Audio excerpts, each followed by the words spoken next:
So have you done very many webinars?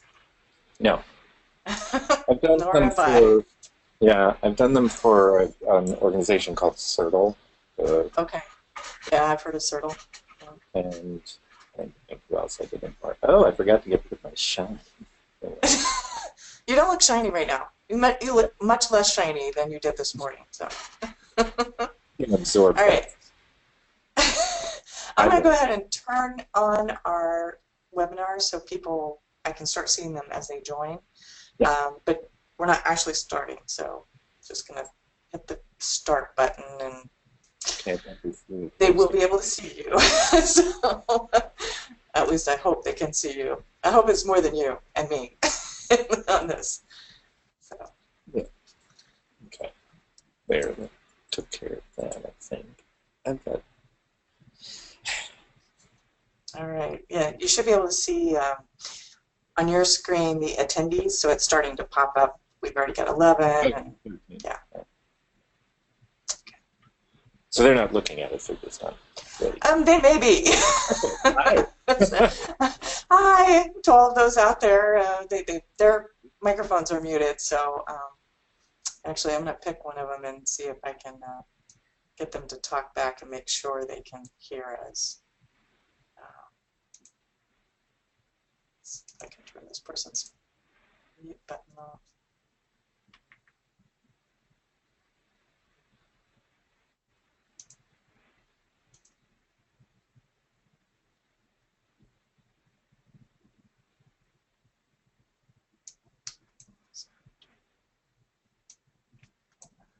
And pull the questions out.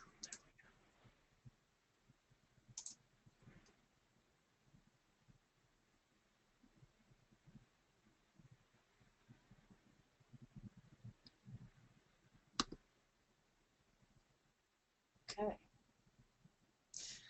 For all of you out there, we are simply waiting for everyone to join us. So we'll get started here probably a minute or two past 2. And welcome and just stay patient.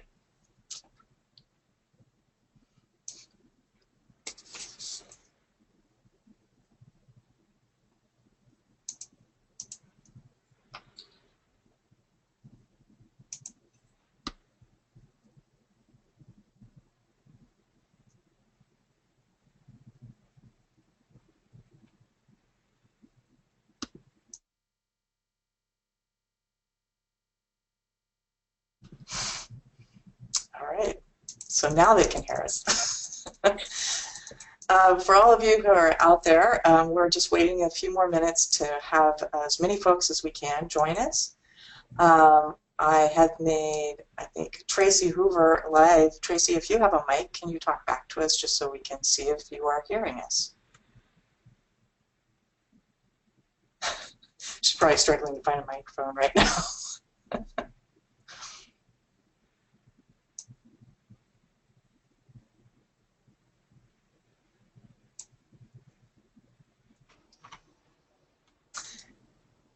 Could someone type in the question box and let us know if you can hear us?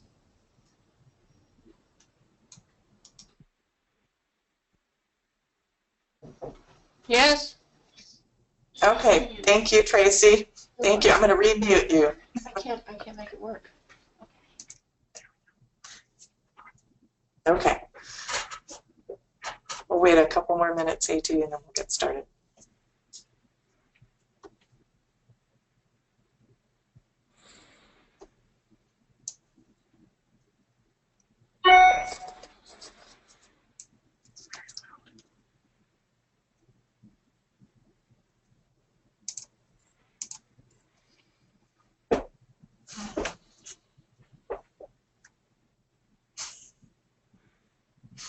Nothing like awkwardness, just sitting here in front of the screen.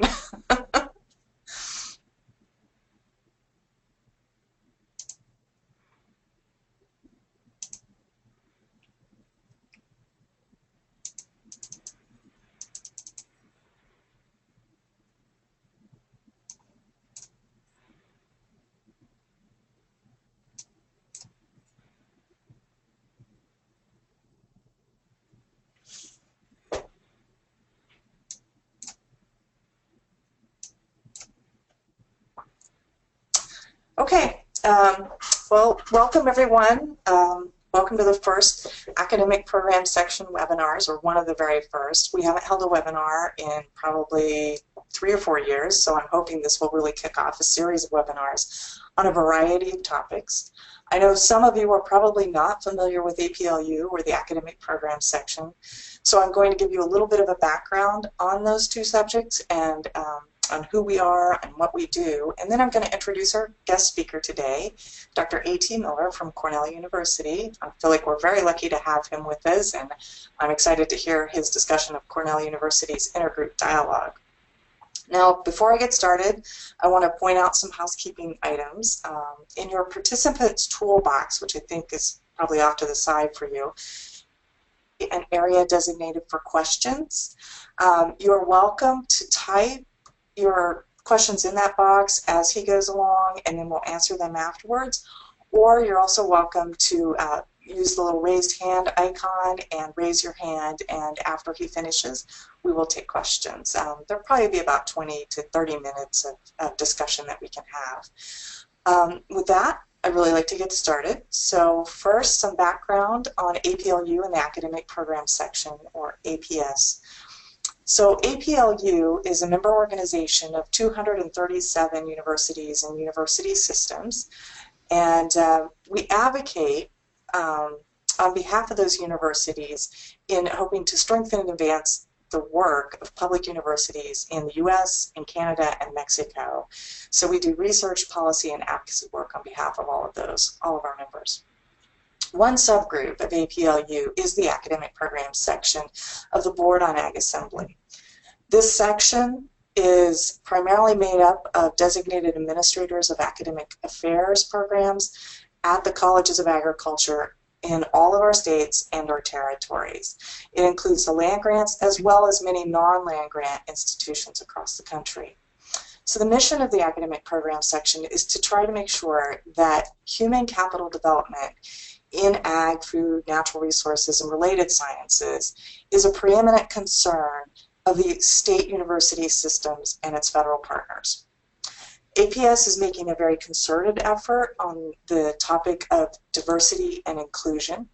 At this year's winter meeting, we held a 2-day workshop where we had speakers from a variety of institutions discuss inclusion and diversity on their campuses and give their perspectives on how to create inclusive environments.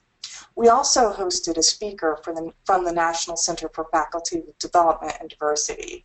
And coming out of that meeting, APS was so excited by what it was hearing that we put together a proposal to the NSF Includes project. And we tried to do it around inclusivity training for college leaders in hopes of changing the environment within colleges of agriculture to be more inclusive. Unfortunately, we were not successful at receiving that grant, but we do plan to keep moving forward on this topic. As part of that winter meeting, we had originally invited Dr. A.T. Miller to be a speaker, but because of timing, we weren't able to actually have him attend. So he graciously agreed to host a webinar and talk about the Cornell University Intergroup Dialogue. Now, I sent everyone out a very short bio of Dr. Miller, but I'm going to give you a little bit more background so you understand where he's coming from. So A.T. Miller came to Cornell as Associate Vice Provost for Academic Diversity in the summer of 2011. And in this position, he is responsible for the Office of Academic Diversity Initiatives, the Center for Teaching Excellence, the Cornell Intergroup Dialogue, the Learning Strategies Center, and the Office of Internal Transfer. He's also part of a team of 5 executives who manage Cornell's overall approach to diversity and inclusion through the University Diversity Council. Before coming to Cornell, he served as faculty director of the Center for Global and Intercultural Study and coordinator of multicultural teaching and learning at the University of Michigan from 2000 to 2011, and director of Africana Studies at Union College from 1992 to 2000. He conducted his Ph.D. research in American civilization in the Center for the Study of Black Literature and Culture and the Population Studies Center at the University of Pennsylvania. His dissertation, Looking at African American Families, Recognition and Reaction, analyzes the non-Western African-influenced family patterns found in the United States, the Caribbean, and in Africa, primarily focusing on informal child fosterage.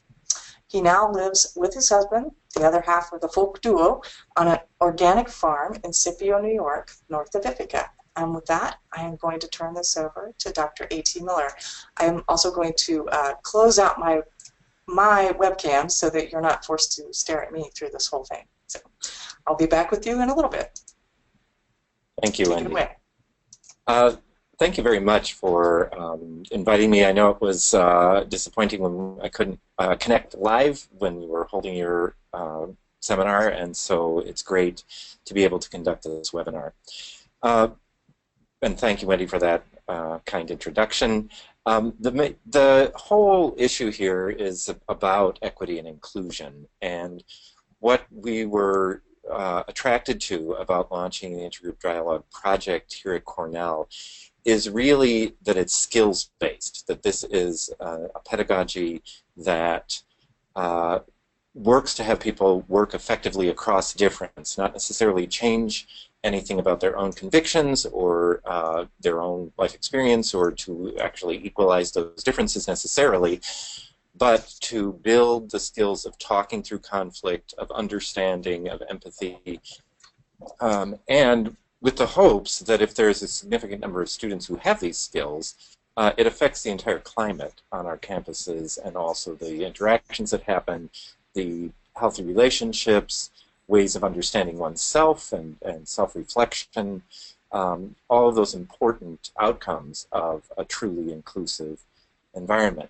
One of the things that we are excited about is that the Intergroup Dialogue Project here at Cornell, which is an academic program in our College of Agriculture and Life Sciences, has spread so that there are now faculty intergroup dialogue sessions, things for staff. Our graduate and professional school launched some intergroup dialogues just this past summer, our business school. So it is something that has been seized upon as being of value and of great interest. The version, some of you probably have heard of intergroup dialogue. It's something that has existed for a number of years. But the version that we're doing here at Cornell are semester-long, sustained for the undergraduates, 3 hours per week in a classroom with readings and weekly short papers, a large final paper, a project.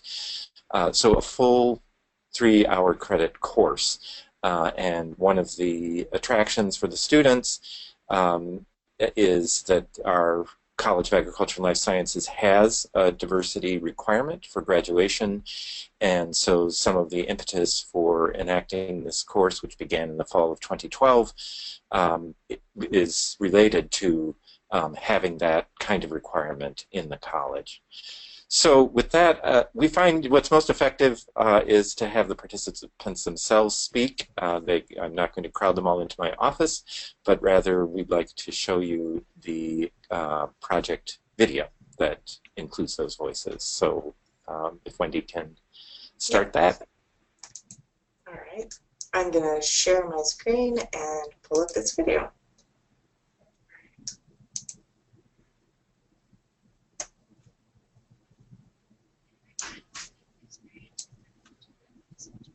We can't hear. Oh. Uh-oh. Hold on. I apologize. AT is indicating that he can't hear. Just out of curiosity, really quick, can someone write in there whether you could hear the individual speaking? No. All right. Let's see if we can't solve this problem real quick. If not, I'm going to send everyone to this website to pull it down on YouTube to see it. There's another little sound thing at the bottom, or is that the same one? Well, Oh, that's it. Yeah, that's it. So I'm at 100%. And your computer? I don't think so. This is strange because I could hear it just fine. All right. Anybody hear it? Nobody's hearing it yet. I'm trying to think of what to do here real quick with you all. Hmm. Well, I mean, I can unfortunately speak about it with myself. Um, You go ahead, AT, for a second, and I'm going to work on well, it does things have. on my end. Okay, there are subtitles if you can activate those. Oh, okay. Yes. No, that's the transcript. How do we do the subtitles? Anyone know, real quick? We cannot follow the Closed link. caption. CC. You see the little CC? That means closed Yeah. caption. There we Yeah. go. Okay. All right. We're going to do that. And We're I'm fully going to accessible as an inclusive program. Exactly. All right, we're going to pull this up. We're going to start with the subtitles, and if I can figure this sound out as we go along, we will. You're gonna have to. Yeah.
Whoop.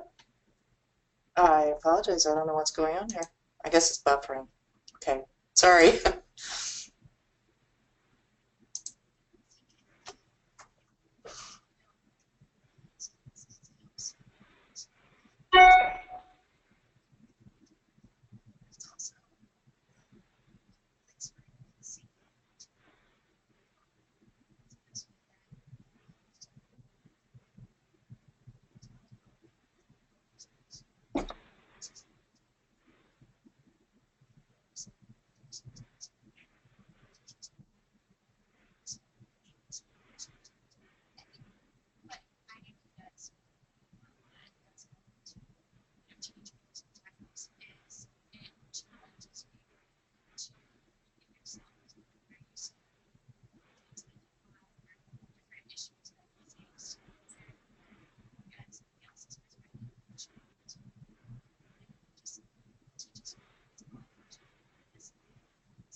Okay. So I hope between the closed caption and the actual sound, you all were able to follow that video. It just includes so many messages from so many different sorts of folks from many different perspectives that I thought it's valuable to learn about the program that way initially. I'll take a few minutes just to add some information. The course, as I mentioned, meets every week. It is divided into small sections of about 12 to 14 students each, and the sections are equally weighted to address power dynamics. So that means if the topic is gender, it would be 6 men, 6 women, 2 genderqueer people, or 7 men, 7 women. And then it is the section is facilitated by trained undergraduate peer facilitators who have already taken the course and then been trained to be facilitators. And they're only able to join that training through the recommendation of their previous facilitators. So it's not just an application necessarily. Some students are nominated, and there's an advanced intergroup dialogue course that some students take in order to prepare to be facilitators. So the gender dialogue would be facilitated by a man and a woman. A race dialogue would be facilitated by a person of color and a white student with a balanced number of white and people of color in the room. Socio-economic status, it's a full-pay student speaking to Pell-eligible students. We've had dialogues on ability, on religion, on sexual orientation.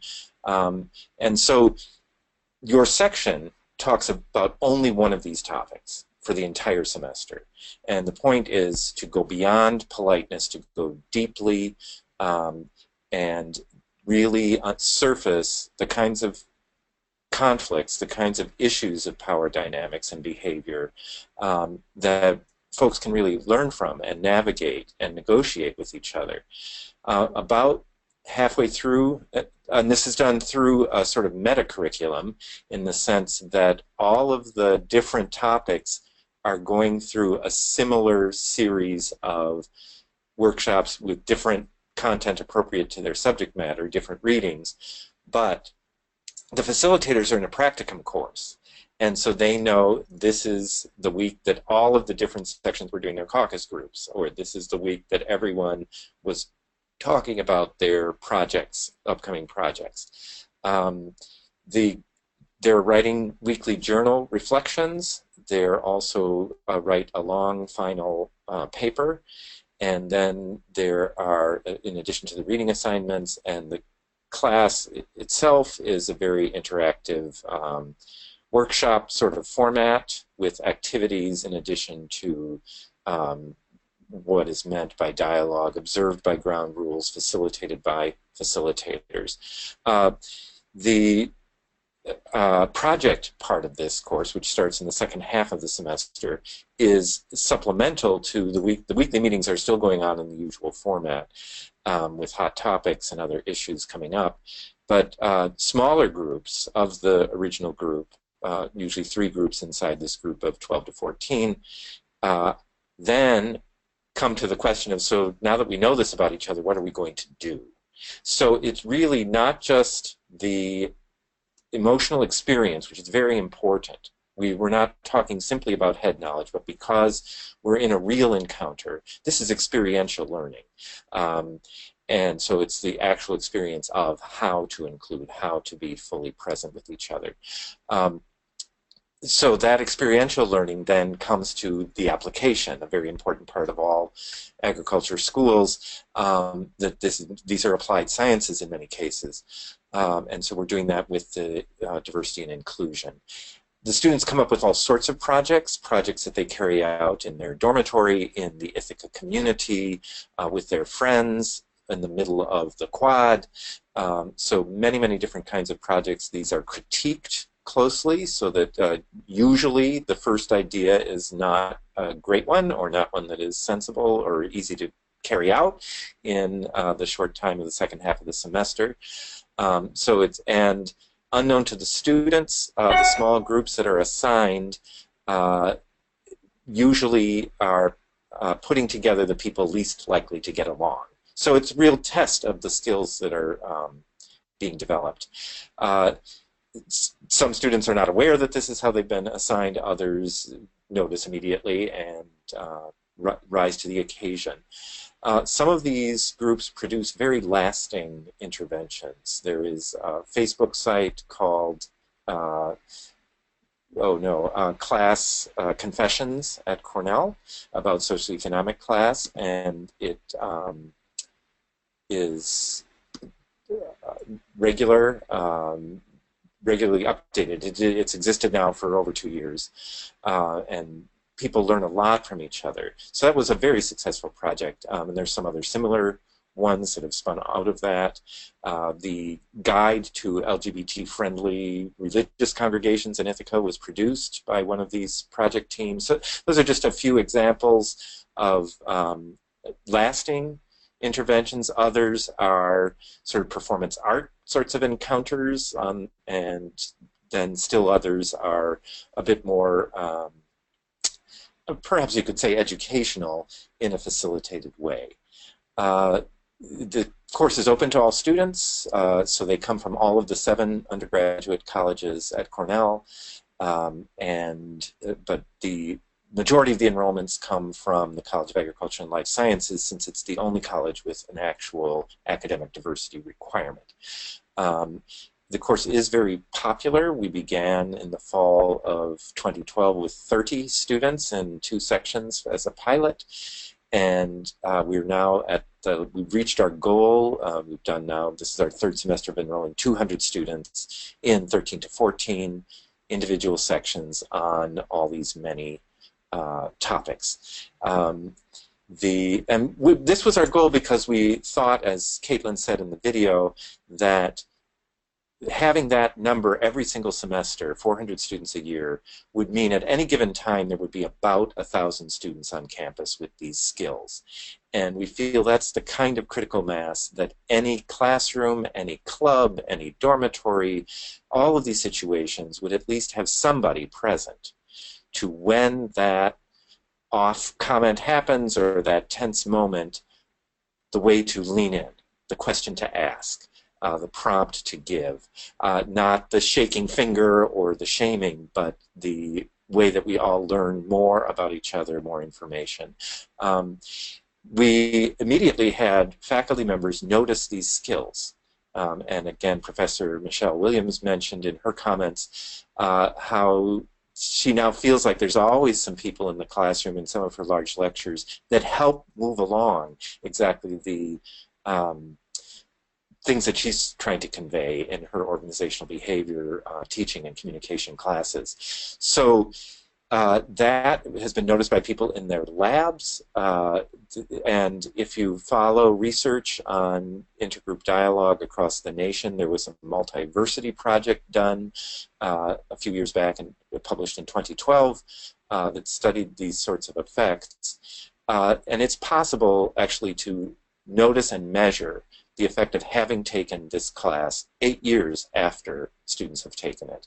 These are skills people put to immediate use. Sometimes students joke that they're using them on their parents and their roommates, but often the roommates then enroll the next semester because they're impressed and are grateful about having these sorts of skills. The class has a wait list, even with 200 spaces available. And so it has had a very powerful reaction on our campus. And as I mentioned, those faculty members who noticed what was going on then said, well, what about us? How do we learn about intergroup dialogue? And because it's an experiential pedagogy, we actually designed a way of doing intergroup dialogue with faculty members, with full adults.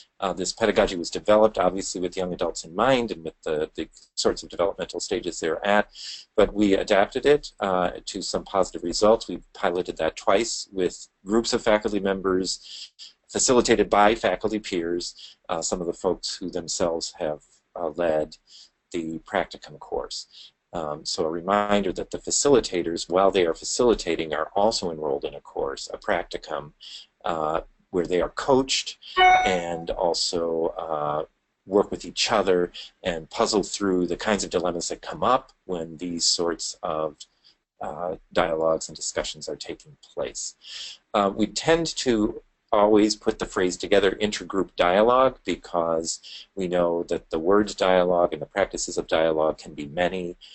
There are obviously other effective programs, but few that are sustained across an entire semester on a single diversity topic.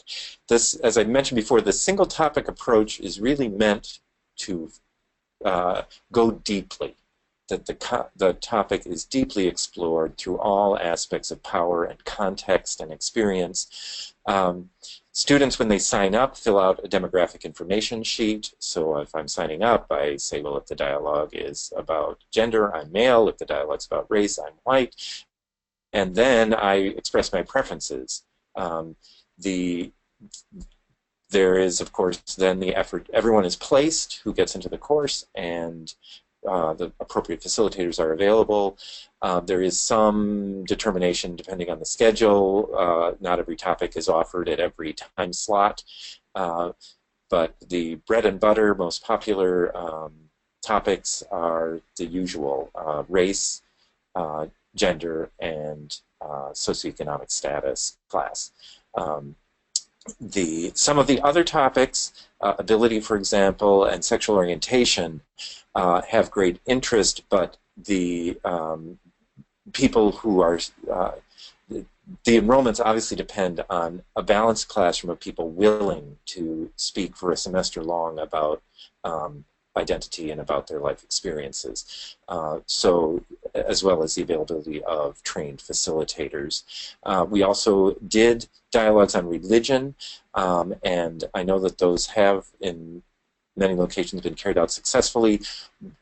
We have found that, especially with young adults, religious identity tends to not be very fixed. And so while they may have been raised with a particularly strong religious tradition, they're at a point in their lives where they may be questioning, and they actually, rather than finding it controversial, become fascinated with each other. We did have one dialogue group where, even though the expressed start was of two different strongly identified groups, at the end everybody was agnostic, and they, I'm sure, had a great experience of exploring their spirituality and their religious identities, but they did not learn the skills of navigating across conflict.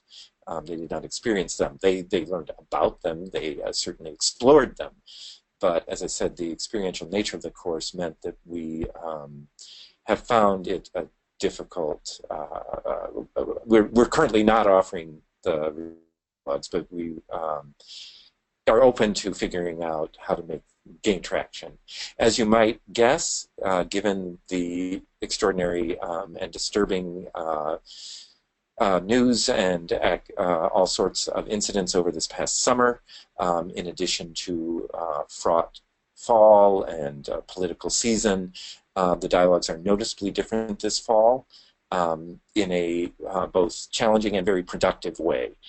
So obviously these are sensitive to campus climate and to what is going on in the world, and our techniques and the development of our techniques change because, as I said, the experience is experientially driven. I'm not sure if there, maybe close to time to allow some of your questions to drive other information that I share. The faculty members are teaching the practicum. So the faculty members are working with the facilitators. So the room, for power purposes, is populated only with undergraduate students in the undergrad dialogues. And similarly with the graduate dialogues, it's led by graduate students. As I mentioned, also for the faculty. So this is really important. But of course, the experience of our faculty members and their close attention is very important to the development of the facilitators and the success of the dialogue program. So if the students who become facilitators did their full course credit doing the dialogue themselves, they again get course credit for being facilitators, and they may also have taken the Advanced Dialogue course, another 3-hour credit course. The Advanced Dialogue program really lifts the curtain on how it works, and it helps to explain why it's sequenced the way it is, how this is very intentional, and also students often are very fascinated by that. As well, what are the best techniques for being a facilitator and eliciting success in introducing these kinds of hot topics and in intentionally exploring contentious issues in our society and in our lives, and contentious encounters. So Wendy, I don't know, my little question screen doesn't show typed questions, but. Okay, I've got a couple of questions that have come in, but I also want to see if Barbara Edwards wants to say anything. I know she had raised her hand at one point in the conversation. Barbara, are you there? Okay, while we wait for Barbara to see if she could join us, there's a couple of other questions that have come in. One from Molly Reinhardt. She says, thanks for your talk. I'm wondering about the extent to which staff, such as student services coordinators and advisors, are engaged with the program. Yes, so we have had staff members staff members that are employed, obviously, by the Intergroup Dialogue Project itself, work with the students, work as coaches, and sometimes are also involved in facilitating some of the practicum. But those are people actually employed by the Intergroup Dialogue Project. I should have mentioned that Vivian Relta, who you saw in the film, is part of our HR development. She is also a facilitator for the Cornell Interactive Theater Ensemble that also does a tremendous amount of equity and inclusion work. And she has worked very hard to develop a version of the Intergroup Dialogue for staff members. So staff members have been participating in an intergroup dialogue experience with each other. And one of her main focuses for the initial groups that she's been working with is to develop a cadre of facilitators so that it can be offered widely to Cornell staff members. So the essential nature of intergroup dialogue is when you are participating, you're participating with peers. So the staff members are not in the room when the dialogues among the students are happening. When staff members are participating in intergroup dialogue, they're doing so with other staff members and communicating across difference. So I hope that answers your question. Staff members, the wait list or the interest among staff members is extraordinarily high. And so obviously there are logistical issues to such a sustained practice. We have experimented with different sorts of formats for adults. We find that it is not possible to be effective in anything less than 6 sessions. So we learned that by doing a 5-session one and discovering that that wasn't sufficient. So it does, as I say, put this demand on people's time and, of course, time away from their given work on campus. So, you know, it's partly working through those sorts of issues. But we're determined to work through them. We know that it is very meaningful. And, of course, the content is different given the level of work and life experience and all of those things going on. Also, for the faculty and staff members, it is based on multiple issues of identity. So when we're doing particular sorts of exercises, we ask people to consider it from one of their targeted identities, one of their identities that it is disadvantageous in their social experience, and also then in other exercises considering from the perspective of an identity that does have advantage on our campuses and in their work life, if that's what we're talking about, the work life. So The adult version is versions are tailored to the maturity and life experience of people who are older than the typical undergraduates on campus. Thank you. So I've got 3 more questions that have popped up here, and I just want to also comment. Apparently some of the attendees cannot see the questions. That's fine. Keep posting them, and I will relay them for you. And Molly's got several follow-up questions for you, but I'm first going to turn to the next one that was actually in line. Katusha Galitzine, I hope I'm pronouncing that correctly, asks, do you incentivize teaching and/or taking intergroup dialogue courses for faculty, and if so, how? We actually don't. The program, this has not been an enormous financial investment, and that, I hope that's encouraging to institutions. We actually have relied on departments making this part of a faculty member's teaching load for the semester that they're involved, and we have been able to staff the course. This was especially important in our initial offering years because it was new. The program had sort of experimental funding, a sort of 3-year horizon to see how it went, and it was also, of course, a way for faculty to become familiar with the program. We do have faculty members trained and very skilled in multicultural education, and they were some of the first people who were very interested in this pedagogy and wanted to be involved from the get-go. But the program itself actually does not compensate the faculty members. The faculty members are in their regular role, paid by their department, with it recognized as part of their load for that semester. I'm sure faculty, because it's co-taught, everything is co-led. There's never a single leader in intergroup dialogue. Perhaps a flaw in this webinar, but so there may be particular issues of load where a faculty member is doing it because of their feeling about how important it is, and the co-leading may be attractive to them. But we have not been compensating our regular faculty members. There are, as I mentioned, staff members of the program who, of course, are paid a salary. And the teaching assistants, we do have graduate TAs involved in coaching students and in the practicum, and those people receive a regular TA appointment. And several of those TA-ships are actually offered by the college, not by the program itself.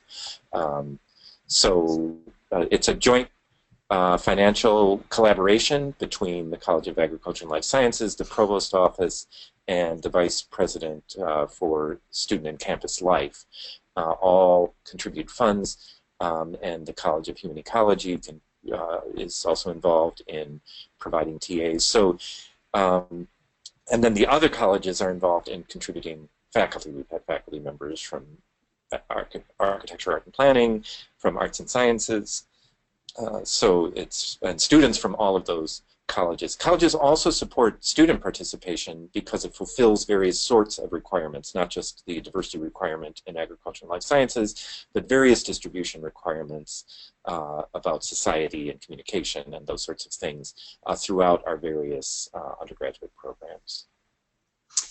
Okay, the next series of questions comes from Molly Reinhardt, and I think you answered a couple of these really in something previous, but I'm going to read them just in case there's something else you need to say there. So she asks, or she says, we have a number of staff participating in the webinar. Thanks for all of your answers. Can more than one group have the same topic? Oh, yeah. And then the next question is, do students, and you can go ahead with that in a moment, do students outside of CALS have other requirements that deal with diversity or ethnic studies? Can you tell about the variety of assigned reading materials for the course, and from what academic disciplines do they come from? Okay, so that's all her questions, and I can repeat those if you need. Yeah. So in any given semester, I don't have the final numbers right now, but in 13 sections last spring included 2 on gender, 4 on socioeconomic status, 5 on race, 1 on sexual orientation, 1 on ability. So you can see some of the topics have multiple sections, others there may be only one, and that has to do with student identity and student enrollment and interest, and as well as facilitator identity. But the variety of sections really are, we try to offer every topic every semester, and then multiple sections of various topics to accommodate an enrollment of around 200 students. I think I answered about the various requirements that it can fulfill, and for example, in CALS it isn't only the diversity requirement, it also fulfills part of the undergraduate education minor, for example. So, and it's counted in our Asian American Studies program as a course. So those are just some examples of various academic units around the campus who recognize it as important for their majors. One interesting thing is some of our student organizations actually require it. So I know of several organizations where to be a member of the executive board of that student organization, the students expect people to have taken intergroup dialogue in order to achieve that office, or they at least recommend it, depending on the organization. So that is a nice kind of recognition of the importance of these skills to the students themselves. I'm trying to think, I'm trying to remember the last part of Can you tell us the variety of assigned reading materials for the course? Oh, and yeah. Then the last question was, from what academic disciplines do they come from? Yeah. So there are different time periods of the course in terms of when we're at the introductory phase and learning about the process and what's important, developing that way. There are in-depth articles about the identities themselves and the various issues. And then in the part of the course as it's developing, the hot topics that students want to cover are identified. So the readings for those hot topics are actually identified as the semester unfolds. The readings are different for the different topics, and the hot topic readings vary and are actually quite sensitive to current events as well as major issues in that particular identity area. So they do come from as a current sort of magazine sorts of articles and scholarly articles about social issues, so psychology, sociology, ethnic studies, gender studies, LGBT studies, and of course class mobility studies, so some sorts of economics depending again on the topic and the program and the angle in the hot topic. But also theater, dance, sometimes the readings are film, looking at interactions that are portrayed, as well as the fairly extensive reading list. The syllabi, what we call the process content outline for the facilitators, is really a scripted approach to the undergraduate facilitation in terms of what should take place, not in terms of what's said in the classroom, but just the events and the readings and all those sorts of things. So the syllabus that students have simply give them the assignments, and the process content outline relates those assignments and explains them for the help of the facilitators. And those are regularly updated. It's not a fixed syllabus. There certainly are bread and butter topics. We always go through the cycle of liberation, the cycle of oppression. We always have students initially learn about the differences between dialogue, deliberation, debate, and discussion. So there are important concepts that are covered regularly. And intergroup dialogue itself is an area where there's a lot of research and publication. So we, as a young program, have just started to contribute to that literature because we've reached a critical mass of students who have taken the course, that we can do some comparisons across and have the depth of a pool of pre-post sorts of tests on a variety of identities. Um, that has also led to student honors theses, so the students themselves studying the process, and we're very excited about that outcome. So not just project spin-offs, but actual academic research on the part of the students, and increasingly having graduate students who are interested in research on what we're doing, as well as faculty members contributing to that literature. So we're both producing the literature as well as using it in our classroom. So I hope that covers, it's a pretty wide range, and sometimes it's simply the article about that surprising event that just happened last week gets added to the scholarly and research-based sorts of readings that are also an important part of the course. It is a course that I said depends on experience, so of course, people are intellectualizing and coming to understand all sorts of things, but it's about coming to understand yourself in a socially dynamic situation where power is playing out. So the course continually comes back to that. And so it is about the group experience, and there are intergroup dialogue programs that are strongly grounded in psychological theory, and I think the distinction in the Cornell program is that we lean a little bit more towards post-colonial theory about context and social structure, and those sorts of issues. Of course, psychology is a very important component of what's going on, but because this is about group phenomena and the production of social behavior, we think it's important for students to have clear understanding that many of these types of interactions that they experience have a level of scriptedness to them that are not, well, of course, the people in the situations are making individual decisions. Those decisions are heavily influenced by life experience and by the larger social messages around them. And that consciousness is really important to being able then to manage oneself in a social environment. I think that probably many of you, I hope, have had the experience of going online and doing some of those surveys or exercises about unconscious bias. And the point is, you can't necessarily remove an unconscious bias, it's unconscious, but you can control for it. When you're aware, of course, you brought to consciousness the sorts of things that can happen to your thinking and your interactions with someone, which means now you are able to manage them.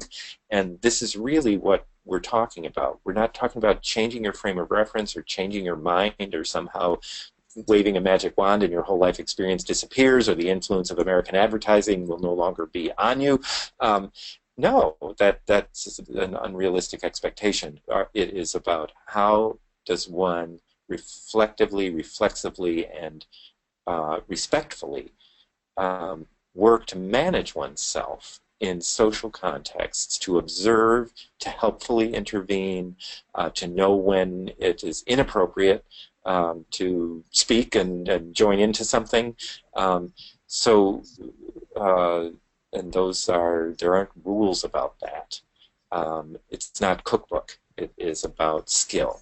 And so we're really focused on skill, applied knowledge, not do you know everything about contemporary gender dynamics, or do you understand about social mobility in the United States. Those are things you do need to understand in doing this, but this is a kind of course that you know those things, and then you can have skillful, appropriate, responsible, productive interactions across those differences.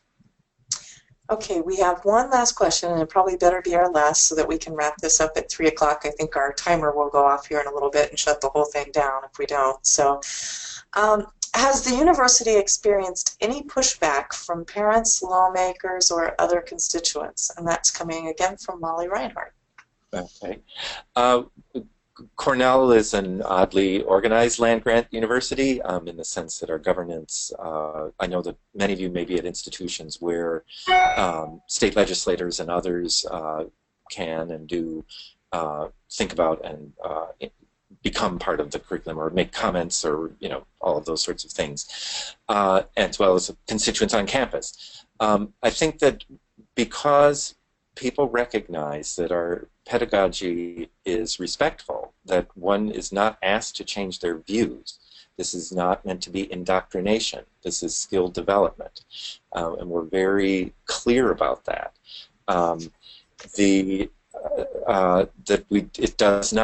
It hasn't generated those sorts of objections. While the course fulfills a requirement, the course itself is not a required course. So it's not that we don't really have a strong flavor of unwilling participants. I think I'll just share an interesting thing at Cornell. So there's a strong belief or principle in intergroup dialogue that it can't really be productive with unwilling participants. You have to be committed. We've discovered that is there's wiggle room in there. Obviously, the course requirement in CALS means we get a set of seniors, you know, coming into their last semester, and they've got to fulfill this requirement. So it wouldn't have been their choice necessarily. We also found out that our judicial administrator and sometimes sentences people to the Intergroup Dialogue course, which was a shock to us, and that was found to have very positive response. So I would not recommend that, but I was pleased to discover that, okay, so maybe that is possible. I certainly wouldn't work if a large number of people in any given room you know, were skeptical or didn't want to be there. But we have not had strong pushback, and the program which originated at the University of Michigan, where I also was for 11 years, I don't know of that kind of protest from parents or others. Certainly when an individual student is taking the course, there may be a parent who is surprised or, you know, questions the outcome or whatever, but in terms of official complaints to the program or to the university, we've not experienced that, and I'm not aware of that as being any kind of strong reaction to this particular pedagogy. And I think it is because of its focus on skill. Students, many people recognize these are essential skills for today's society and modern workplace. And so that is a way that it's not only a finesse to get through it, it's true. So I think that approach is how we manage the possible issues of having such a course on campus. Well, I want to thank you very much, Dr. Miller. And another note pops up here. It says the UW-Madison. Thanks you very much. That's coming from Molly. I want to thank you very, very much for joining us today. This has been very interesting and I'm sure quite informative.